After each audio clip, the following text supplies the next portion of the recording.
All right, good afternoon, everybody. We are here for Culinary 1 and 2, Chillin' and Grillin' Episode 2. All right, and today, guys, we're not here for a long time. We're here for a good time, all right? We're actually, like we had done last week, this is going to be staged over a few different days, but today we are here to do our rub prep. That's right, rub prep for our ribs. Booyah! All right? To me, nothing screams chillin' and grillin' like ribs do. All right? Now, ribs.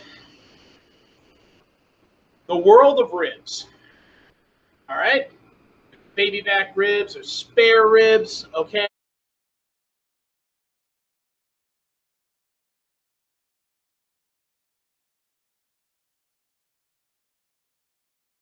Now, ribs, this is such a big world. And here's going to be my advice with you when it comes to making ribs. There's people who say you got to smoke them. There's people who say, no, you don't smoke them. Some people say you got to poach them. Some people say you got to braise them. At the end of the day, it doesn't matter.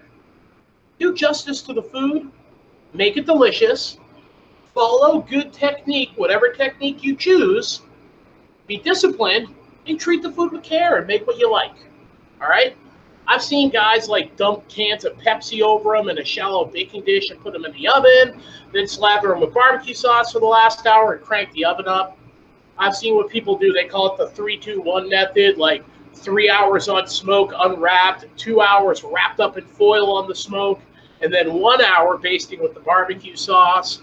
I've cooked them in like modified like almost like a controlled atmosphere environment. We call them alto shams. It's a slow cooking apparatus. It also has a humidity setting. I've seen them cooked in combi therm ovens. I've seen them just cooked straight up in the oven, slow and low.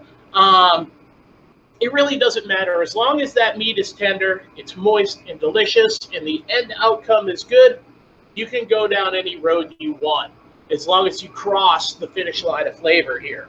Okay, so today what we're doing is we're whipping up just a quick little dry rub that we're going to pop on these guys, and we're going to let that dry rub sit for 2 days, okay?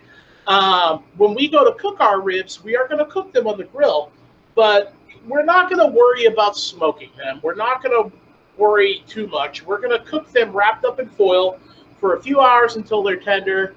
We're going to make the most banging, like, off the beaten path style barbecue sauce to baste them with at the end, and we're going to whip up some slaw, and we're going to have a killer lunch. Something that I know you can make at home and be confident in yourself and feel good about your new skills making. All right? I'm not going to try and trick you here. I'm not going to go super crazy. We're keeping this one real simple. Food should be simple. That's how it's best.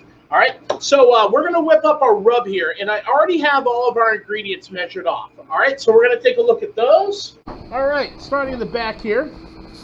Here we have kosher salt, cracked black pepper. We have onion powder, mustard powder, smoked paprika. All right, we've used smoked paprika before. I can't remember if it was with this group or another group. But paprika is just dehydrated red peppers, and what they did was they smoked them ahead of time. So we're going to get a little bit of smoky flavor in here since we're not going to be smoking them in the cooking process. All right, so we're kind of still sneaking in that little bit of smoke sensation, but it's not going to be like punch you in the face smoke like a competition rib would be, or like those awesome ribs they make up at Smoke and Tease in Lancaster. Those are killer. But we're just kind of going trailer park style here because I don't have a full bore smoker setup. I can do it, but not in this context. All right, we have some granulated garlic, and then, all right, many people use brown sugar. We're going with maple sugar here. All right, this is the time of the year to eat your maple products. All right, maple season's only about 6 weeks removed now. All right, it's a lot more appropriate to consume maple products right now than it is in the fall, like when Dunkin' Donuts and all those morons in the chain food gang seem to think it's maple season because the leaves are turning color. Nah, guys, you missed it by like 5-6 months, you dum-dums. But anyways, hey, they're billionaires, gazillionaires, and I'm broke, so I guess they're smarter than me. But hey, I'm teaching you guys springtime's the time for maple. All right, so we're going to get all of these ingredients, and we are going to pop them right in the mixing bowl. As you can see, I have one ready here. Now, generally on a dry rub like this, sugar is the predominant ingredient, okay? We're not going to put a whole ton of salt on here because pork in and itself is pretty salty of a protein, okay? We're just going to use this whisk here and stir this up. Make sure there's no clumps in here. I've even seen people take their dry rubs and put them through a sifter so there's no clumps. Okay, but that's pretty good. Okay, now we should still give this a little bit of a taste. That's delicious. That's going to be real good, actually. I'm excited. All right, now there's a few schools of thought when it comes to trimming your ribs. And I guess that all depends on how you buy them to begin with. But these particular ones, these St. Louis style ribs, are really trim, okay? It has bone from side to side, okay? You can see where all those rib bone indentations are. All right, this comes right off of the center cut of the whole hog's loin. All right, now, where you see these bones, right underneath here is where the loin would be, which is where you would get your typical pork chops, okay? And then on the back side, all right, is where the tenderloin would run, actually down more towards this side, down more this side, okay? Not so much here on this side. All right, now, there are people that take and they trim all this off. I don't mind that that's there. I'm going to leave it alone, all right? So, but what I am going to do before I rub these down is I'm going to pat them down with paper towels. You can see I have my gloves on here. I just think that's best practice when handling raw meat, especially at home. If not, remember, hot soapy water. Just wash your hands. How long, how long, how long? 20 seconds. 20 seconds at 100 degrees. All right? We learned that before coronavirus, and everyone else had to reteach themselves how to wash their hands. All right. So we're going to pat these down dry. Make sure they're good. Again, we're just going to make sure that these are patted off nice and dry, okay? I already got the other side, so we're good. All right, now, we're going to apply this rub, okay? Like a lot, all right? Very liberally. Okay? Really give it to it.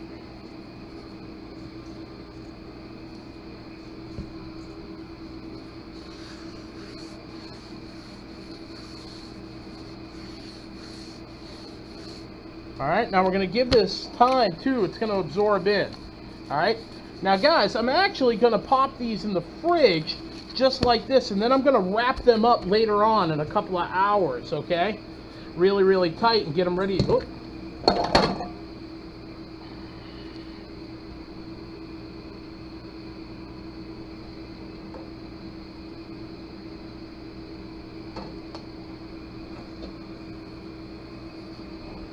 I'm actually going to wrap these up later on, guys. And I'm going to wrap them first in plastic wrap and then in foil, okay?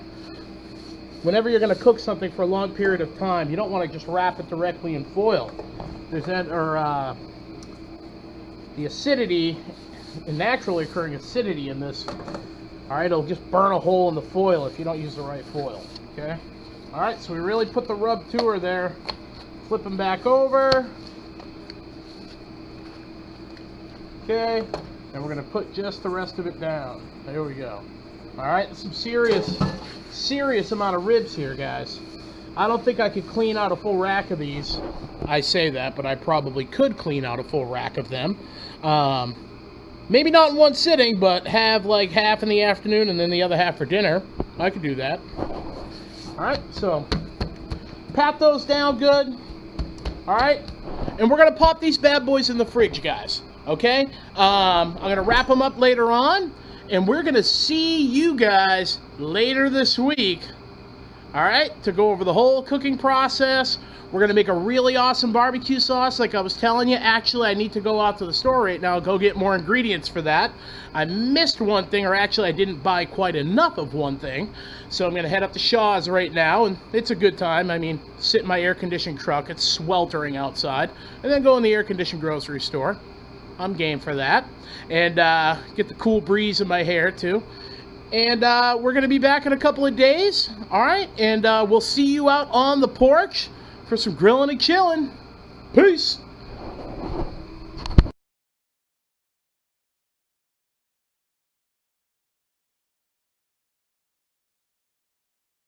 All right, guys, welcome back. It is now Friday. It is Friday, the 29th of May.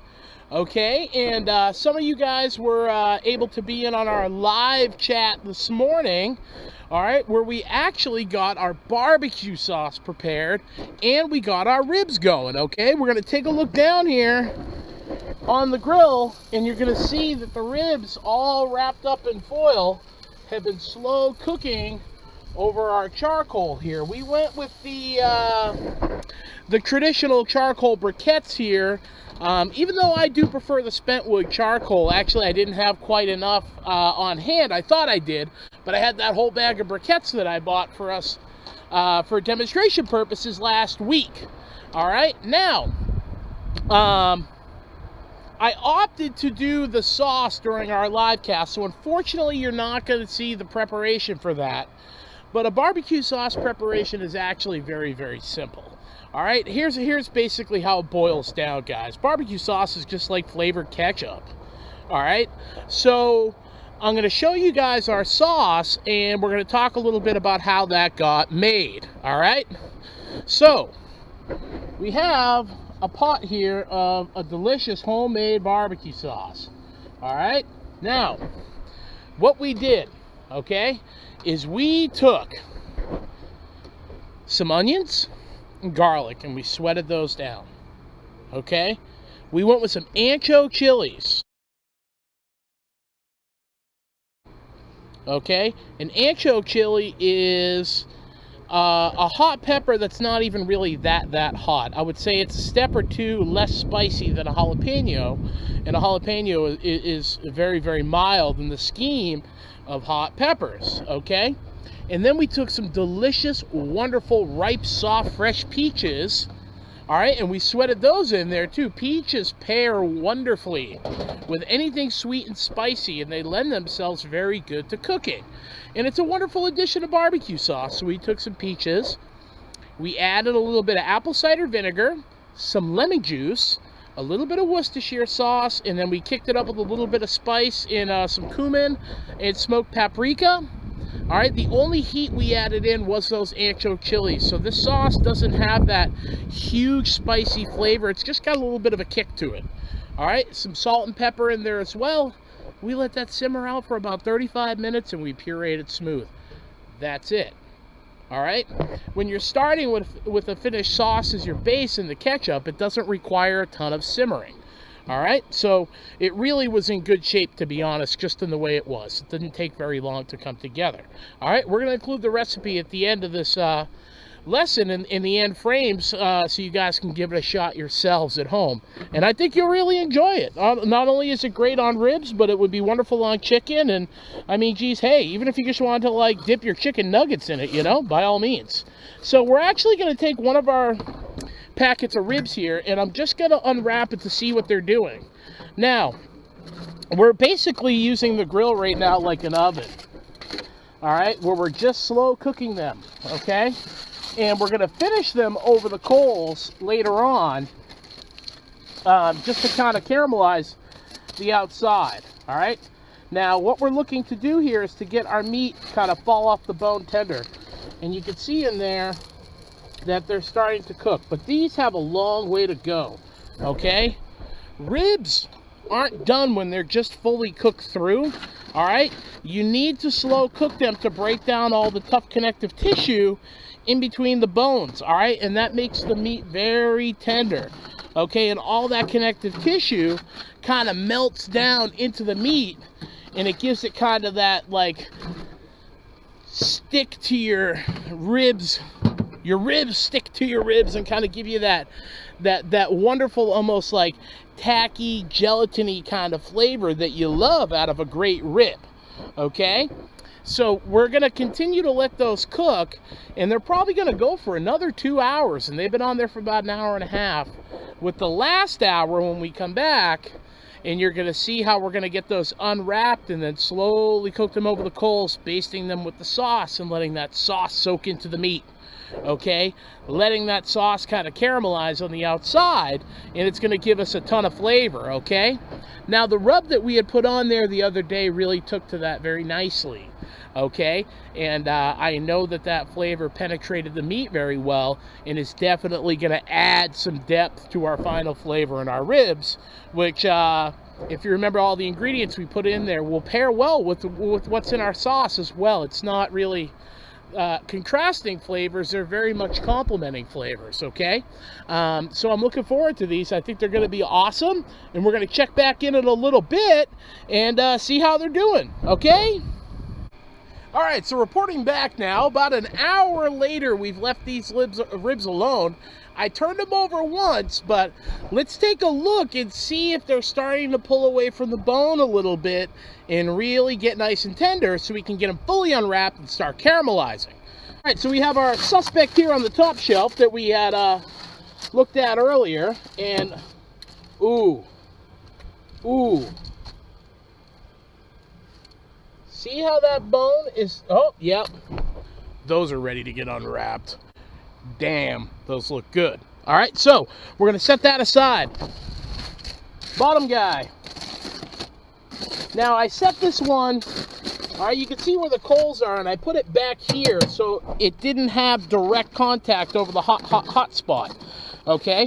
Because again, we wanna cook these slow and low as to melt down all that connective tissue in there and really tenderize that meat and then hold in all that moisture, okay?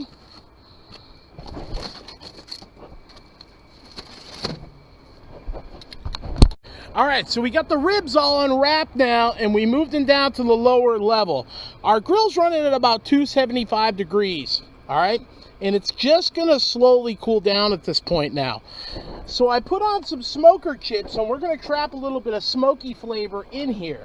Now, this is by no means smoked ribs, but we're just utilizing an opportunity of that nice gentle coal down there to impart some more flavor, all right? So we have here is our barbecue sauce, and we're gonna brush this right over the top of these and almost let this caramelize and candy on these ribs. Okay, now you can see that we've got a nice crusty bark on here already, even though they were wrapped up, and that's okay, that's not burnt, all right? That's all that salt and that sugar rub and cure on there kind of doing its job in addition to the meat just slowly cooking. All right, these ribs look great, okay? So we're really gonna put that sauce right to it right now and let that go on top, okay? Now, some people put too much sauce on the ribs, all right? Now, you can always have a little bit on the side if you want some more. We just want enough that's gonna absorb into the surface of that meat and then kind of caramelize on the outside. So we'll keep our sauce handy, set over here on the side, and if we need more, we need more, okay? So I'm gonna shut this down. All right, see our temperature here, it'll rise back up. I'm gonna adjust our chimney here to about half. I don't want too much air coming in there because I don't want to raise that temperature up again, because it will go up with more air. All right, but if we have it shut down, and we're gonna check our side flue here as well, and I'm gonna have that set at about half as well.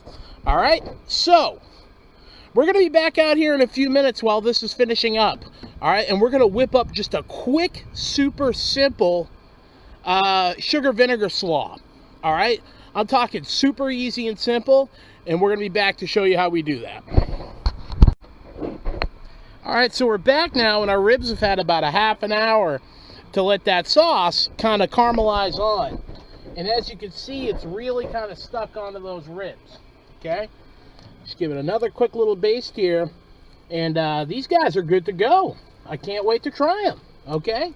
So we'll leave those alone. They're in no danger of overcooking. But down here, in this bowl, we have our slaw that's gonna get started.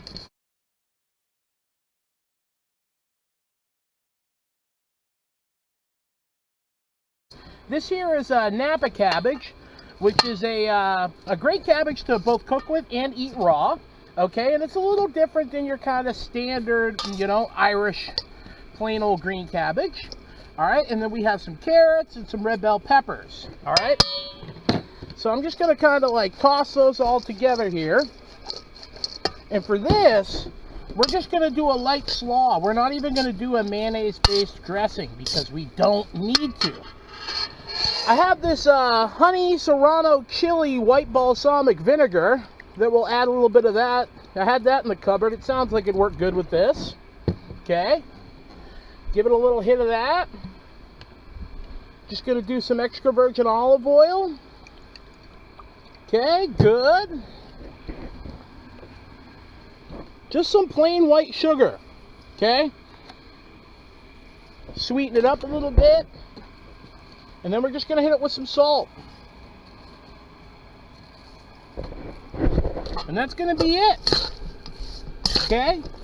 Now, when you're dressing your slaw like this, do this about a half an hour before you eat it so the acid kind of wilts down that cabbage a little bit, okay? Now, we still want to have that obvious nice raw crunch to it, but it wilting down a little bit just kind of lets all the flavors marry together and allows this to kind of come together nice. All right, so this looks like it's in pretty good shape. Just try to bite. That's good. I'm gonna hit it with just a touch more sugar though.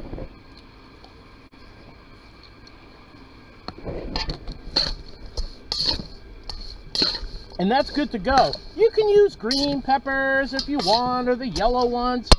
I just happen to have a red pepper in there. If I had some scallions in my fridge, that would have been a nice addition as well. All right, guys, now we're back to finish this all off, all right? So we got our cutting board here, and look at that rack of ribs. Oh, spectacular, okay? And our slaw, a little sauce. And hey, I forgot I had some more fresh peaches. So know what we're gonna do? We're gonna slap a couple of those in the slaw. All right, that reinforces the peach flavor in the sauce and then kind of adds that dynamic to the finished plate. All right, so just kind of toss those in like so, and that's a great addition. Why not? It certainly is gonna work, okay? All right, so we're gonna do 2 bone cuts here, okay? 2 bones and cut. 2 bones and cut, all right?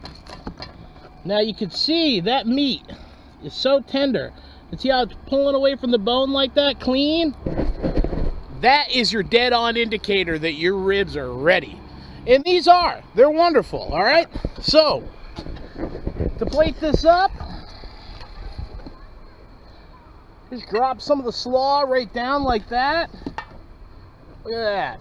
Perfect. Beautiful, okay?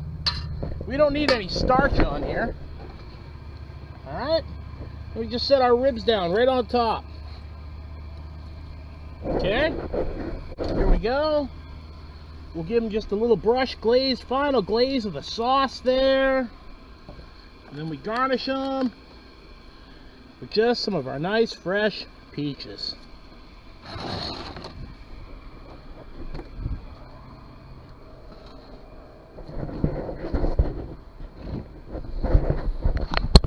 And that's it, guys. We have our beautiful rib plate of ribs here. All right, right behind Old Glory. I don't think it gets much more American than that right there. All right, that just screams US of A. All right, guys, thank you. Thank you, thank you, thank you. Thank you for being great students. Thank you for caring. Thank you for understanding. All right, this hasn't been easy on anybody. All right, we got through it. We're here. It's the end of the road. It's the end of the school year. This isn't goodbye. This is until next time.